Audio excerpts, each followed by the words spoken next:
네, 옆에 계신 분들과 함께 사랑의 인사를 나눠보면 좋겠습니다. 주님의 이름으로 사랑하고 축복합니다라고 인사 나눠볼까요? 사랑합니다. 축복합니다.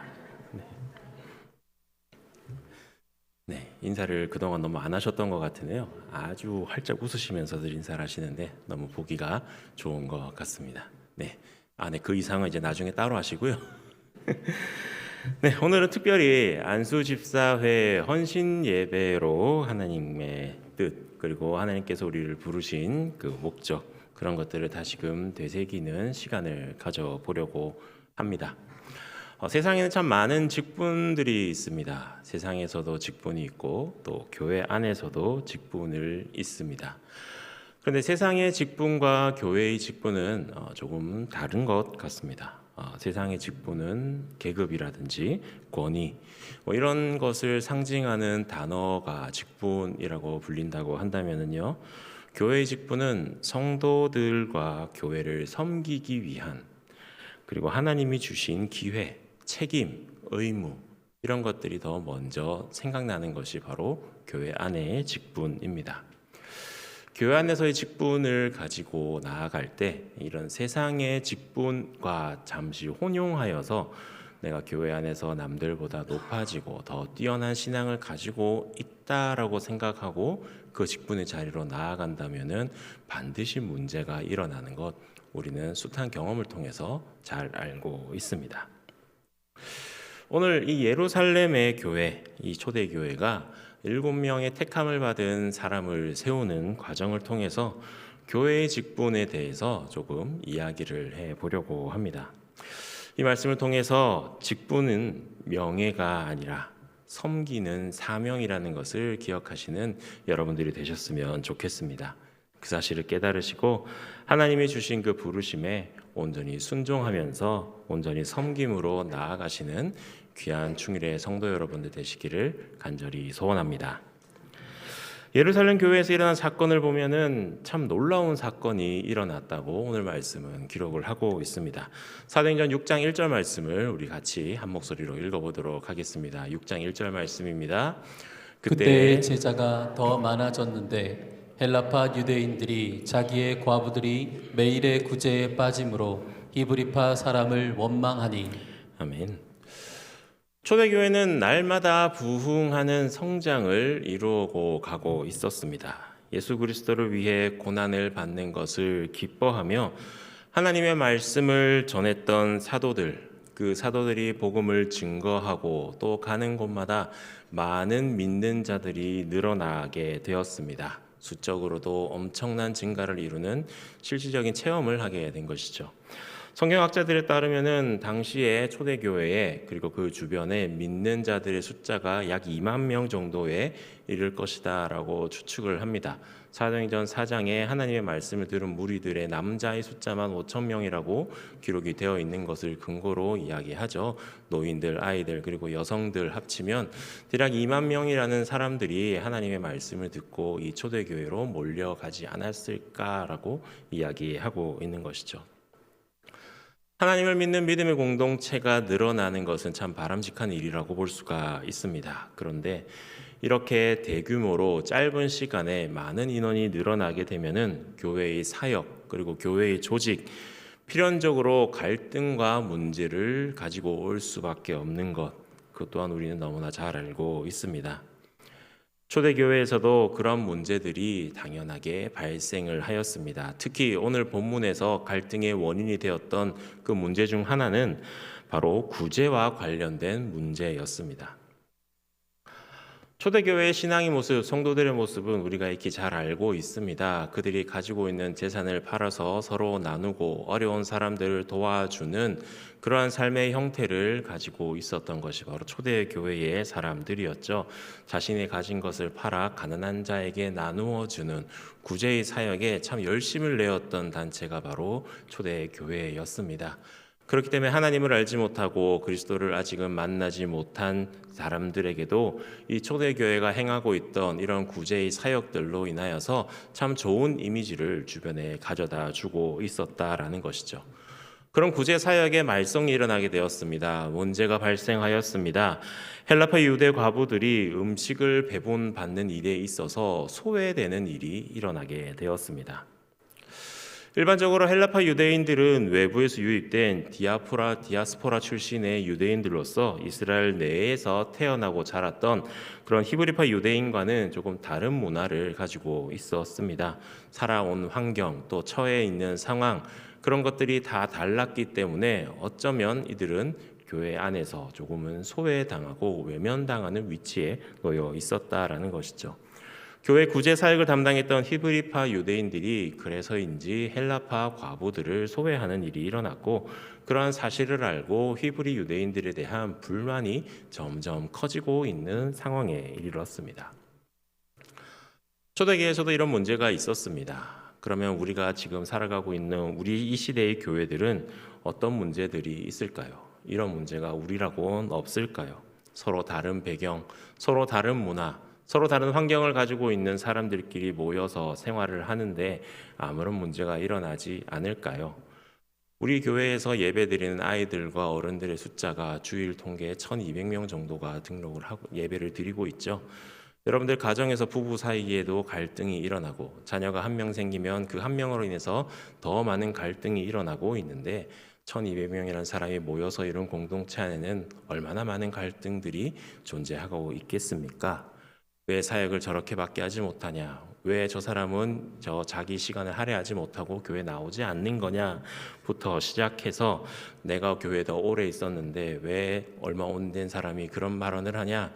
내가 교회에 와서 열심히 하려고 하는데 왜 못하게 하냐라는 발언들, 출신 지역의 차이, 그리고 가지고 있는 빈부의 격차들, 신앙의 모습들, 생활의 습관들, 그런 것들 때문에 우리는 알게 모르게 조금씩 갈등을 하고 있는 것이 사실입니다. 갈등이 없을 수는 없습니다.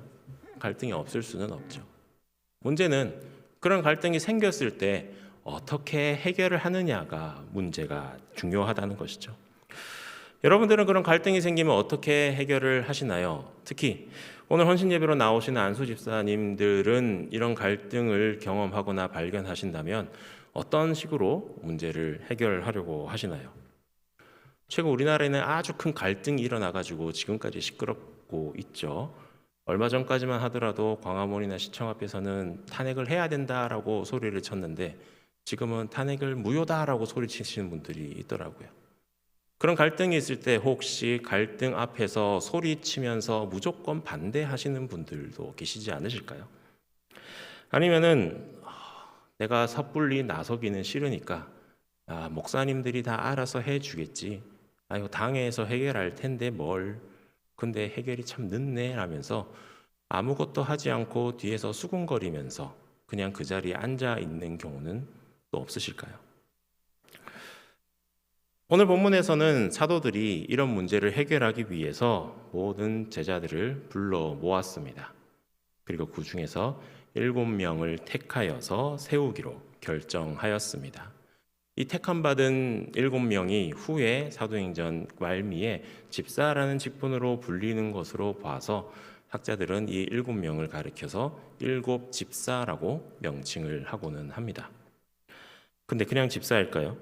우리 사도행전 6장 5절과 6절 말씀을 같이 읽어보도록 하겠습니다. 온 무리가 이 말을 기뻐하여 믿음과 성령이 충만한 사람 스데반과 또 빌립과 브로고로와 니가노르와 디몬과 바메나와 유대교에 입교했던 안디옥 사람 니골라를 택하여 사도들 앞에 세우니 사도들이 기도하고 그들에게 안수하니라. 안수까지 했네요. 여러분들이시네요. 안수 집사님. 교회에서 직분을 세우는 것, 교회에서 안수 집사님을 세웠습니다. 왜 세웠을까요? 대표 기도할 사람이 없어서, 안내할 사람이 없어서, 아니면 헌금위원을 할 사람이 없어서 세웠을까요? 분명 그러진 않았겠죠. 4절 말씀처럼 사도들, 다시 말하면 목회자들, 이 말씀 사역에 집중하기 위해서 교회의 제반에 여러 가지 일어나는 문제들과 상황들을 해결하기 위해 직분을 세웠다라는 것이죠. 특히 안수 집사의 직분을 얻게 되면은 사실 이런 문제의 중심에서 문제를 해결하기 위해 애쓰고 노력을 해야 되는 것입니다. 여러분들이 각 성도의 목소리를 듣고 그들의 필요를 확인하고 이해하고 또 그들이 소외받지 않도록 섬기는 리더의 역할을 해야 되는 것이죠. 오늘 본문을 통해 우리는 하나님의 사역에서 문제와 어려움을 겪을 때 교회의 리더십이 얼마나 중요한 것인가 또한 발견할 수가 있습니다. 사도들은 하나님이 기뻐하시는 구제 사역에 힘쓸 그런 봉사 헌신할 일꾼들을 찾아야 한다라고 결단을 했습니다. 그리고 그들이 그런 일을 감당할 사람으로 7명의 사람을 택하여 선택한 것이죠. 이것은 오늘날 교회에서도 굉장히 중요한 부분입니다. 교회의 직분은 이러한 문제들을 해결하고 도움이 필요한 곳에 언제든지 달려가 섬기고 헌신할 수 있는 그러한 역할을 해야 된다라는 것이죠. 교회를 위해, 하나님의 나라를 위해, 함께하는 성도들을 위해 세워져 가야 하는 것이 바로 이 직분이라는 것입니다.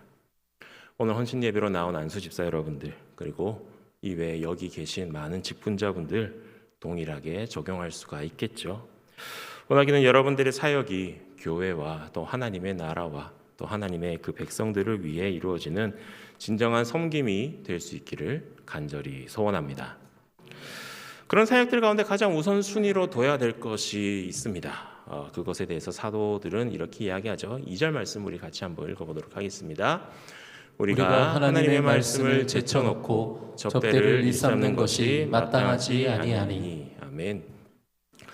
분명 구제를 통하여서 초대교회에 좋은 이미지들이 심어졌을 거라고 추측을 하였습니다. 그런데 그런 구제보다도 중요한 사역, 바로 하나님의 말씀이라는 것이죠. 하나님의 말씀을 제쳐놓고 접대, 다시 말하면 구제 사역을 하는 것이 마땅하지 아니하다, 옳지 않다라고 제자들은 이야기하고 있습니다.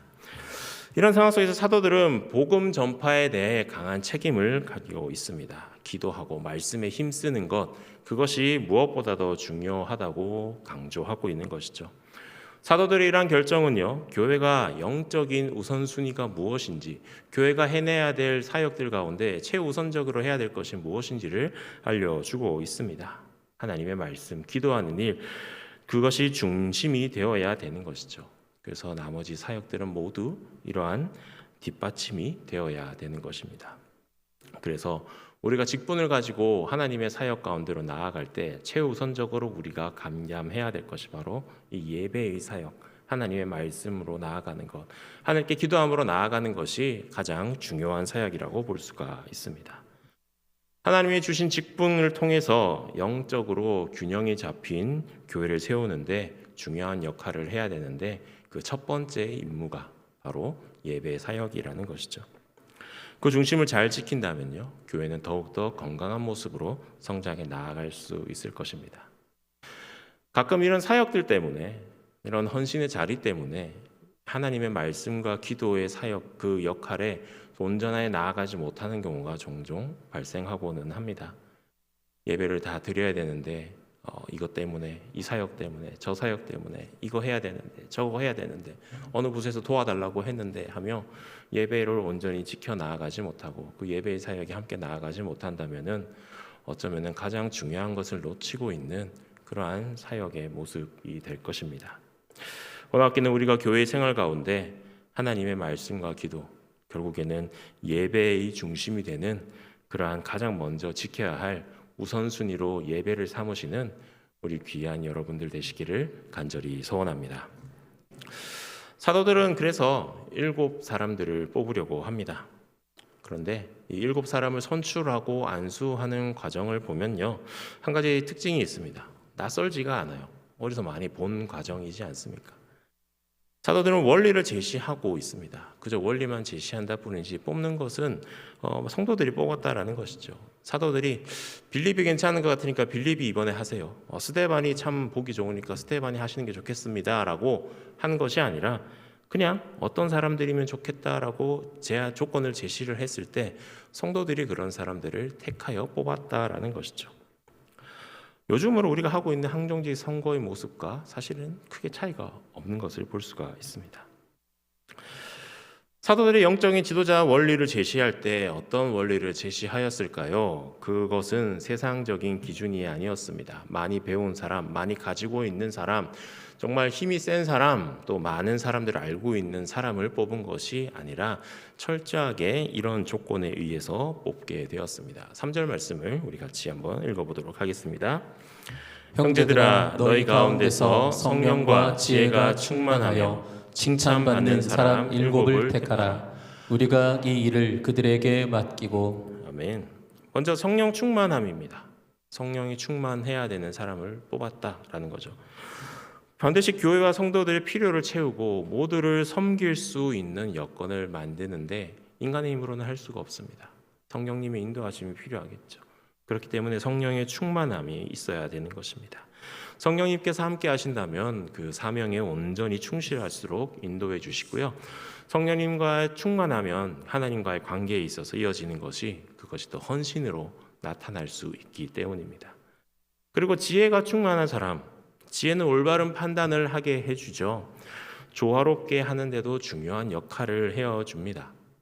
단순히 지식적으로 뛰어난 것이 아니라 상황을 잘 해결해 나아가고 잘 설득해 나아가고 함께 하게 나갈 수 있게 만드는 것이 바로 지혜가 되는 것이죠. 문제의 상황 속에서 어떻게 대처해야 하는 것인지 또 어떤 결정을 내려야 되는 것인지 올바른 인사이트를 제공해 주시는 것이 바로 지혜입니다.